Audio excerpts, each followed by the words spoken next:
BritBox has a brand new series out. It's called Cold as Silence. No, it's not Chuck Norris. It's two beautiful ladies. One in particular, I have Rose Ayling-Ellis, and she is the executive producer and actor in this. And I have Kieron Moulton, who created this thing and is also a writer and executive producer. Good morning, ladies. How are you? Hello, Hi. good morning. You had a great introduction. Thank you.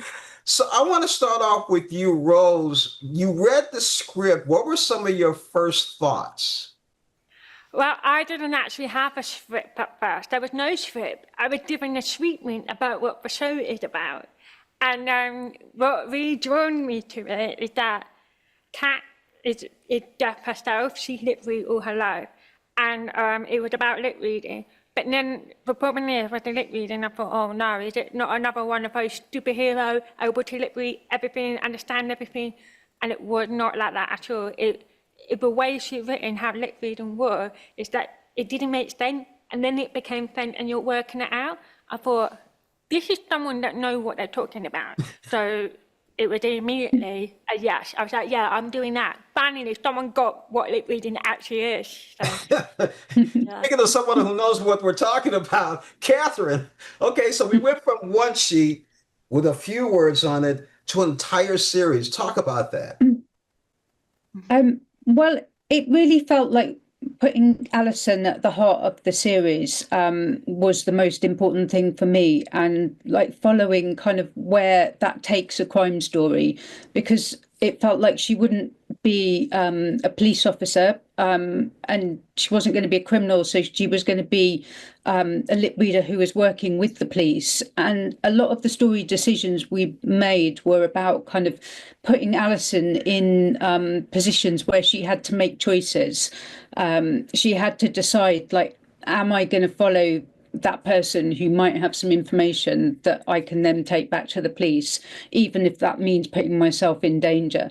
And of course, she always chooses to do that because that's who she is as a character. She wants to prove herself. And she also kind of, she just wants more excitement in her life. And so that's really driving her to do the things she does. Kieron, I'm glad you said she wanted more excitement, because I'm sitting there watching and Alison is getting, I'm like, wait a minute. She is getting a little adventurous here. She wants to be a part of this. She's no dummy. She wants to get involved. So Rose, talk about how you got involved with this. And I'm gonna ask a question and you're done. Go ahead.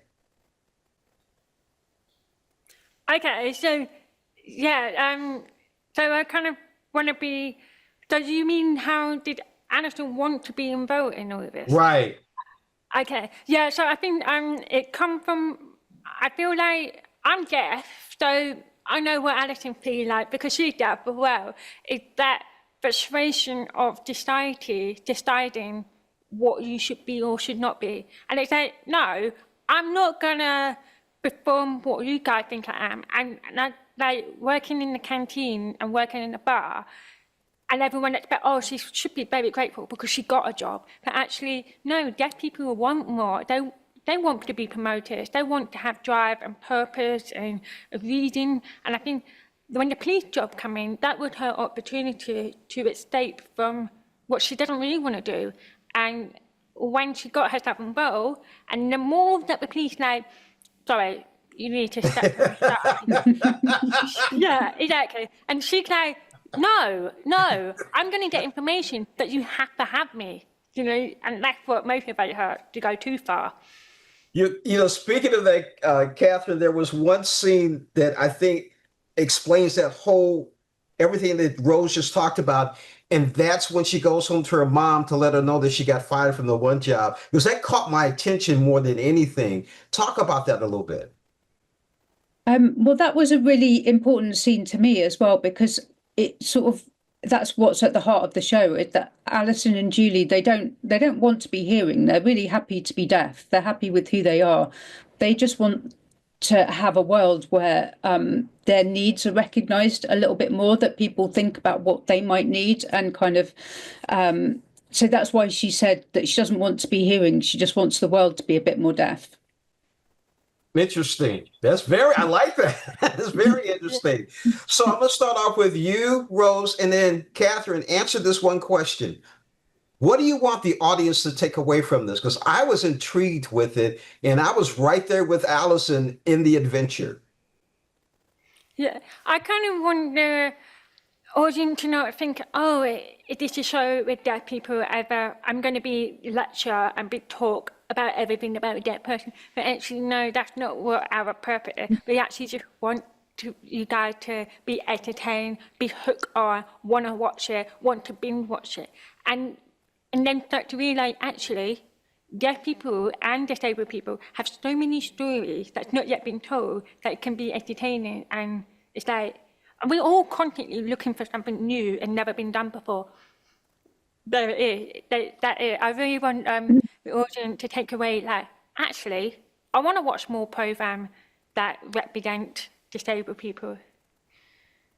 And, yeah, and then also realizing that being deaf is not a problem and it's not a sad story. I genuinely don't want anyone to look at me and go, oh, poor girl, she can't hear.